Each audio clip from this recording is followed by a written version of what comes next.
Bismillahirrahmanirrahim. Assalamualaikum warahmatullahi wabarakatuh. Bagaimana kabarnya adik-adik?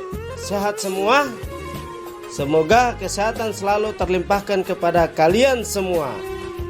Baik adik-adik, pada hari ini kita akan mempelajari pelajaran tentang sejarah kebudayaan Islam, di mana temanya adalah strategi dakwah Nabi Muhammad SAW di Mekkah. Namun, sebelum kita membahas lebih jauh, di sini saya telah membuat peta konsep mengenai strategi dakwah Nabi Muhammad SAW di Mekkah. Pembahasan pertama, kita akan membahas tentang dakwah rahasia. Yang kedua, dakwah terang-terangan. Yang ketiga, hijrah ke Habsyi. Yang keempat, hijrah ke Taif, dan yang terakhir adalah perjanjian Aqabah. Mari kita mulai dari pembahasan pertama, yaitu dakwah rahasia atau dakwah sirriyah. Setelah menerima wahyu, Nabi Muhammad mulai berdakwah. Langkah awal adalah berdakwah secara sirriyah atau rahasia, atau dengan kata lain secara sembunyi-sembunyi. Sebagaimana telah kita pelajari pada pelajaran lalu, bahwa wahyu pertama yang turun yaitu surat Al-Alaq ayat 1-5, kemudian surat Al-Mudaththir. Surat Al-Mudaththir ini adalah surat yang menjadi awal atau perintah kepada Nabi untuk mulai berdakwah. Nah, langkah sembunyi-sembunyi ini dipilih karena mengantisipasi reaksi orang-orang Quraisy yang kaget dan belum bisa menerima ajaran yang berbeda dengan keyakinan mereka, dan mempertimbangkan pengikut Nabi yang masih sedikit. Jadi Nabi sengaja memilih langkah berdakwah secara sembunyi-sembunyi karena kita ketahui bersama bahwa mayoritas kaum muslimin pada saat itu, mayoritas kaum kafir atau kaum Quraisy pada saat itu masih menyembah berhala atau menganut agama nenek moyang mereka. Jangan sampai Nabi memilih berdakwah secara terang-terangan, pada akhirnya kaum Quraisy akan kaget. Olehnya itu, salah satu strategi Nabi menggunakan dakwah secara sirriyah atau sembunyi-sembunyi. Hal ini, Nabi melakukan dakwah sirriyah ini dengan pendekatan personal, yakni beliau mendatangi satu persatu secara pribadi dan melakukan dakwanya. Nabi Muhammad SAW melakukan dakwah sirriyah selama 3 tahun. Jadi Nabi Muhammad melakukan dakwah sirriyah lamanya kurang lebih selama 3 tahun. Ternyata dakwah sirriyah yang dilakukan oleh Nabi ini membuahkan hasil walaupun belum signifikan. Orang-orang yang pertama masuk Islam itu disebut dengan as-sabiqunal awwalun. Di antara mereka itu adalah ada Khadijah binti Huwailid. Beliau ini adalah istri Nabi Muhammad SAW. Kemudian Zaid bin Harisah. Beliau ini adalah budak daripada Nabi Muhammad SAW. Yang ketiga, Ali bin Abi Thalib. Beliau ini adalah sepupu Nabi Muhammad.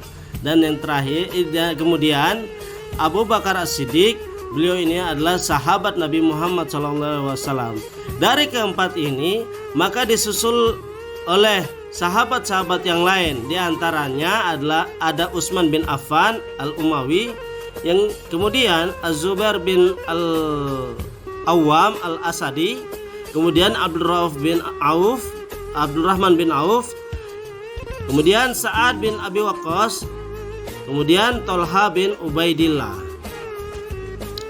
2. Dakwah terang-terangan. Sebagaimana di awal tadi bahwa Nabi Muhammad SAW melakukan dakwah sirriyah namun belum membuahkan hasil yang signifikan, maka pada kesempatan kali ini Nabi Muhammad melakukan dakwah terang-terangan. Ketika perintah dakwah terang-terangan turun, Nabi Muhammad turun mengundang Bani Hashim dan beberapa orang Bani Al-Muttalib dan bin Al-Manaf. Nabi menyeru kepada kaumnya menyembah dan berserah diri kepada Allah. Namun semua kerabatnya menentang Rasulullah. Hanya Abu Thaliblah yang tidak menentang. Dia tidak masuk Islam, tetapi dia mendukung dakwah Nabi Muhammad dan melindunginya dari gangguan kafir Quraisy. Setelah Nabi merasa yakin dengan dukungan dan janji Abu Thalib, Nabi mengumpulkan masyarakat Makkah di Bukit Sofa. Kemudian beliau menyuruh untuk mentauhidkan Allah dan beriman kepada risalahnya. Ketika Nabi Muhammad SAW melakukan dakwah terang-terangan, akhirnya muncul tantangan dan rintangan di kalangan kaum Quraisy. Adapun tantangan atau rintangan yang dihadapi Rasulullah adalah satu, penghinaan, ancaman dan siksaan terhadap Rasulullah SAW. Yang kedua, penghinaan, ancaman dan siksaan terhadap pengikut Nabi Muhammad SAW. Jadi orang-orang yang mengikuti Nabi, orang-orang yang menyatakan iman akan masuk Islam, itu mereka mendapatkan penghinaan, ancaman, bahkan siksaan terhadap pengikut Nabi Muhammad SAW. Contoh seperti Abu Bakar, Bilal bin Rabah dan sahabat-sahabat yang lain. Kemudian tantangan yang lain, bujukan harta, tahta dan wanita, yang kemudian menghasut masyarakat Mekah, pengasingan dan pemboikotan Bani Hashim dan Bani Muthalib. Mereka melakukan pemboikotan kepada Bani Hashim dan Bani Muthalib agar tidak melakukan pembelian atau perdagangan kepada mereka dan tidak melakukan pernikahan kepada kedua bani ini, yaitu Bani Hashim dan Bani Muthalib. Dan yang terakhir, membujuk dan memprovokasi Ali bin Abi Thalib. Jadi mereka melalui memprovokasi Ali bin Abi Thalib.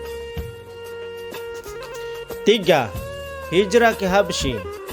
Penindasan dan penyiksaan kafir Quraisy semakin keras, membuat Nabi Muhammad dan pengikutnya berpikir untuk menyelamatkan diri. Dalam kondisi tersebut, turunlah ayat surat Az-Zumar ayat 10 yang berisi perintah hijrah. Jadi ketika siksaan, tantangan, rintangan yang dihadapi oleh Rasulullah dan para pengikutnya ketika beliau melakukan dakwah terang-terangan, di situ banyak sekali tantangan dan rintangan sehingga mereka melakukan hijrah ke Habsyi.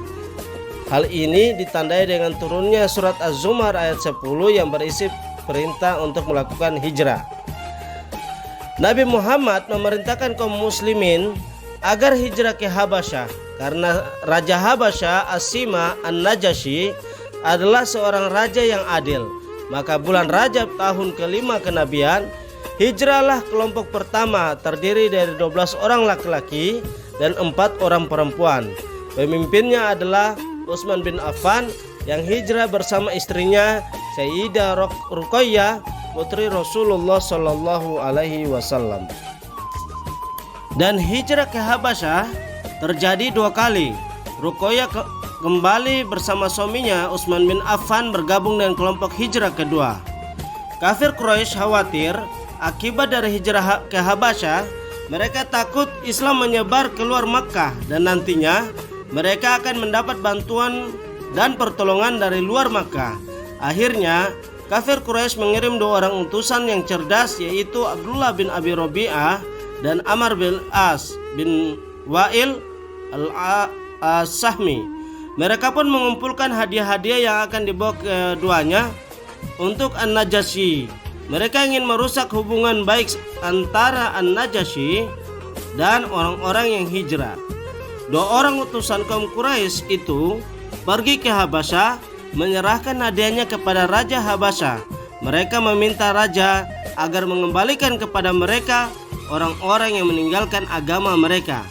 Raja Habasyah menolaknya dan sikapnya bahwa semua yang ada di tempatnya akan berada dalam perlindungannya yang aman. Kedua utusan kembali ke Makkah dengan tangan hampa dan memberitahu sikap Raja Habasyah. 4.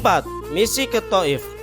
Pada tahun ke-10 kenabian, Nabi Muhammad kehilangan 2 orang yang dicintainya, yaitu Siti Khadijah dan Abu Thalib pamannya. Setelah ditinggal keduanya, orang-orang kafir Quraisy semakin berani mengganggu dan menyakiti Nabi Muhammad SAW. Akhirnya Nabi Muhammad pergi ke Taif untuk meminta bantuan serta perlindungan dari keluarganya yang berada di kota itu, yaitu Kinanah yang bergelar Abu Jalail dan Mas'ud yang bergelar Abu Kuhal serta Habib. Mereka adalah para pembesar dan penguasa di Taif yang berasal dari keturunan Thaqif. Nabi Muhammad berharap dakwahnya diterima oleh masyarakat Taif, akan tetapi harapan itu tidak menjadi kenyataan karena mereka tidak mau memberikan perlindungan dan bantuan apapun kepada Nabi Muhammad sallallahu alaihi wasallam. 5. Perjanjian Aqabah. Pada tahun ke-12 kenabian, bertepatan dengan tahun 621 Masehi, Nabi Muhammad SAW menemui rombongan haji dari Yathrib. Rombongan haji tersebut berjumlah 12 orang. Nabi menyampaikan dakwahnya. Dakwah Nabi mendapat sambutan yang baik sehingga mereka menyatakan keislamannya di hadapan Nabi Muhammad. Mereka melakukan baiat kepada Nabi di salah satu bukit di Makkah, yaitu Bukit Aqabah. Isi baiat sebagai berikut. 1. Mereka menyatakan setia kepada Nabi Muhammad SAW. 2. Mereka rela berkorban harta dan jiwa. 3. Mereka bersedia ikut menyebarkan ajaran Islam yang dianutnya. 4. Mereka menyatakan tidak akan menyekutukan Allah Subhanahu wa Ta'ala. 5. Mereka menyatakan tidak akan membunuh. 6. Mereka menyatakan tidak akan melakukan kecurangan dan kedustaan. Pada tahun ke-13 kenabian, jamaah Yathrib datang ke Makkah untuk ibadah haji dan menemui Rasulullah. Jamaah tersebut berjumlah 73 orang. Mereka meminta Nabi Muhammad untuk datang ke Yathrib dalam rangka memberikan keterangan mengenai ajaran Islam. Untuk memperkuat kesepakatan itu, maka diadakan baiat. Isi perjanjian Aqabah kedua ini adalah: 1. Penduduk Yathrib siap dan bersedia melindungi Nabi Muhammad SAW. 2. Penduduk Yathrib siap ikut berjuang dalam membela Islam dengan harta dan jiwa. 3. Penduduk Yathrib ikut berusaha memajukan agama Islam dan menyiarkan kepada sanak saudara mereka. 4. Penduduk Yathrib siap menerima segala resiko dan tantangan. Demikianlah pembelajaran sejarah kebudayaan Islam dengan tema strategi dakwah Nabi Muhammad SAW. Semoga apa yang telah kita pelajari pada hari ini dapat dipahami dan dapat kita menjadikan suri tauladan kita dalam sehari-hari. Terima kasih telah menonton dan saya akhiri. Wassalamualaikum warahmatullahi wabarakatuh.